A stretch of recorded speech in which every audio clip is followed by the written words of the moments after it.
Assalamualaikum warahmatullahi wabarakatuh. Saya Ijara Hadian dari kelas 11 Di sini saya akan menjelaskan tentang pergerakan kebangsaan Indonesia.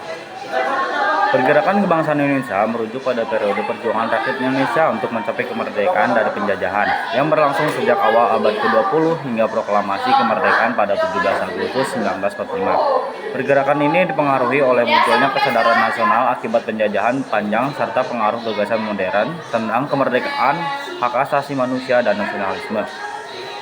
Kesadaran nasional bangsa Indonesia dipicu oleh ketidakadilan yang dialami selama penjajahan Belanda, termasuk eksploitasi ekonomi dan politik. Pada akhir abad ke-19, muncul kelompok-kelompok yang mulai menyadari pentingnya persatuan dan perlawanan terorganisasi untuk melawan penjajahan. Faktor lain yang mendorong pergerakan kebangsaan adalah 1. Pengaruh pendidikan. Pengaruh pendidikan yang diberikan pemerintah kolonial terutama melalui sekolah-sekolah seperti Stovia (Sekolah Dasar Jawa) melahirkan generasi terpelajar yang kritis terhadap penjajahan. 2. Pengaruh perkembangan dunia.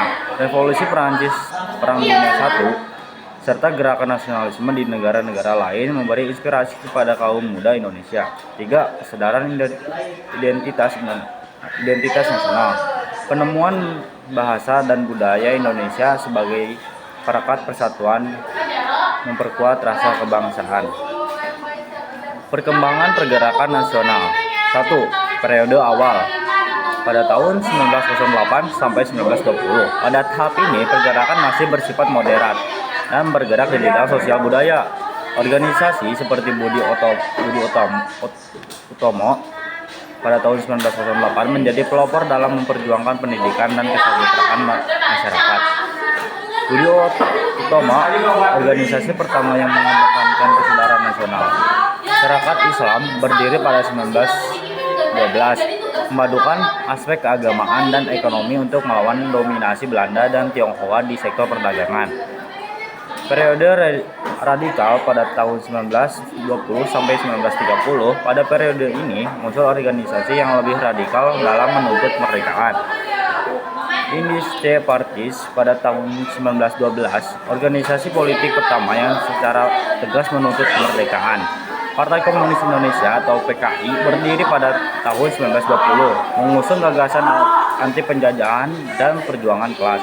Perhimpunan Indonesia dibentuk oleh pelajar Indonesia di Belanda memperkenalkan konsep nasionalisme modern. 3. Periode konsolidasi pada tahun 1930 sampai 1942. Pada masa ini, gerakan kebangsaan semakin terorganisasi dan fokus pada persatuan. Sumpah Pemuda tahun 1928 menjadi tonggak penting dalam mempertegas identitas bangsa Indonesia dengan janji satu bangsa, satu tanah air, dan satu bahasa.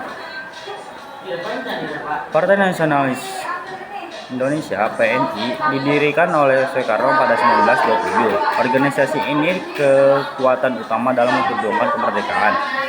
Periode pendudukan Jepang pada tahun 1942 sampai 1945. Pendudukan Jepang memberikan peluang bagi para pemimpin nasional untuk mengorganisasi rakyat melalui organisasi semi-militer PETA dan Heiho meskipun awalnya dimanfaatkan Jepang. Organisasi ini menjadi sarana memperkuat kesadaran nasional. Puncak pergerakan nasional pada tahun 17 Agustus 1945. Perjuangan bangsa Indonesia berbuah hasil dengan memproklamasikan kemerdekaan oleh Soekarno dan Muhammad Hatta. Peristiwa ini merupakan kulminasi dari berbagai gerakan yang telah berlangsung selama puluhan tahun. Kesimpulan dari pergerakan kebangsaan Indonesia mencerminkan semangat persatuan dan perjuangan rakyat untuk melepas dari belenggu penjajahan. Keberhasilan bangsa Indonesia meraih kemerdekaan tidak terlepas dari peran organisasi, pemimpin nasionalis, dan rakyat yang bersatu demi mewujudkan cita-cita kemerdekaan. Begitu saja dari saya, maaf bila ada kata yang salah. Assalamualaikum warahmatullahi wabarakatuh.